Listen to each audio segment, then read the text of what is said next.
Oiê, Cissa Geller, falando de autoestima, e hoje eu tenho aqui o top 5 de livros, que exatamente foi a atividade que eu mais gostei, mas foi a mais difícil. Quem me conhece sabe que eu tenho mais livros do que sapatos, e foi muito difícil. Eu acho que teria que ser o top 20 livros que de alguma forma me ajudaram, me fizeram pensar diferente, me inspiraram. Eu tô um pouco emocionada porque falar de livros é realmente algo muito apaixonante. Foi muito difícil escolher. Eu fiquei aqui numa baita dúvida. Eu acho que é, escolher os 5 melhores livros que influenciaram a minha vida é difícil. Eu tô bem emocionada. Eu vou começar com esse primeiro, esse daqui, Em Busca de Sentido. Gente, esse livro é fantástico, é do Viktor Frankl. Ele é bem famoso e bem conhecido nas redes sociais. As frases que ele escreveu, né, os textos deles sempre está aí na internet. É muito difícil. O que ele fala nesse livro? Ele conta a história dele no momento em que ele estava num campo de refugiado e ele vai percebendo ao longo do tempo quando os companheiros, as pessoas que estão ali com ele, vão desistindo da vida. E eu acho que uma parte que me tocou muito é que ele vai percebendo isso quando eles começam a fumar todos os dias e todos os cigarros que tem, porque eles meio que vão economizando os cigarros, né? E, e o sentido da vida, ele fala que se a gente não tem um sentido, fica muito difícil, eu concordo plenamente. E a esperança dele era de sair vivo dali, e se eu não me engano, de encontrar a esposa. Então esse livro é muito interessante, a gente não faz ideia do que aconteceu num campo de concentração. A gente não.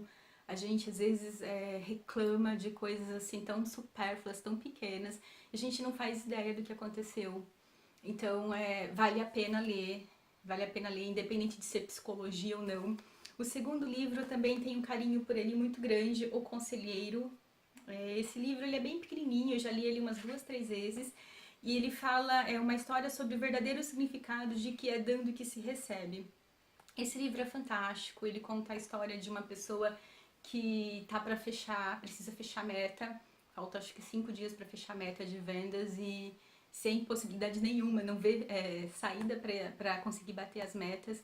E aí ele começa a instruir essa pessoa e ele começa a contar histórias e conectá-lo com outras pessoas. E aí no final do livro a gente percebe que todo mundo é uma conexão, é uma grande corrente do bem e todo mundo se ajuda. Então é bem interessante, acho que vale bem a pena ler.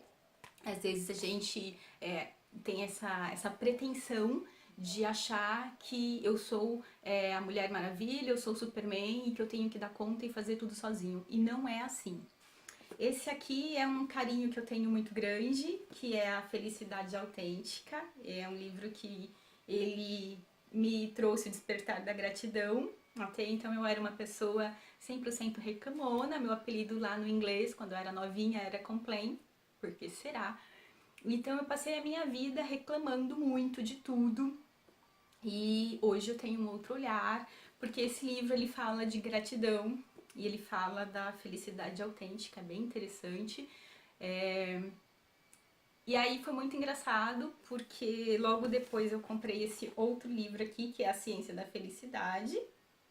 E aí ele também fala de gratidão, e aí eu falei, poxa, né, o universo tá me dizendo alguma coisa, eu preciso ler, estudar, preciso entender o que é essa tal da gratidão.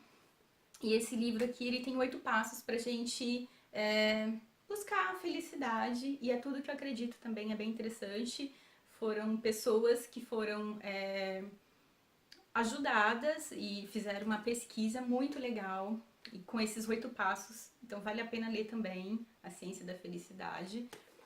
E esse último aqui também eu gosto muito, Ninguém Enriquece por Acaso, do Jacob Petri. Eu já dei uma dica de livro dele essa semana. Esse livro é fantástico também, todos os livros que eu li dele são fantásticos, vale a pena. É aquela história, às vezes a gente acha que existe uma pílula mágica, eu vou tomar a pílula e todos os meus problemas vão resolver, ou às vezes eu acho que eu vou tomar essa pílula e eu vou ficar rico. E não é assim que funciona. Às vezes as pessoas realmente acordam pobres, ou dormem pobres e acordam ricas no sucesso, mas tem todo um por trás, tem toda uma situação que foi plantada antes, às vezes muitos anos. Então, tem uma história que é muito marcante aqui do advogado que virou escritor, eu acho fantástica, mas eu não vou contar, não vou dar spoiler. Então, esses são meus 5 livros. Muito difícil escolher, foi uma das coisas mais difíceis da vida, escolher os 5 livros que me influenciaram. Perguntar quais são os seus 5 livros que influenciaram a tua vida ou estão influenciando, ou qual é o livro que você está lendo atualmente, se você costuma ler, se você entende que é importante ler. Eu tiro muita experiência dos livros, eu sou suspeita para falar, eu sou uma pessoa que consome de fato livros, eu leio vários ao mesmo tempo e aprendo muito com eles e eu acho fantástico. Bom, é isso. Beijocas!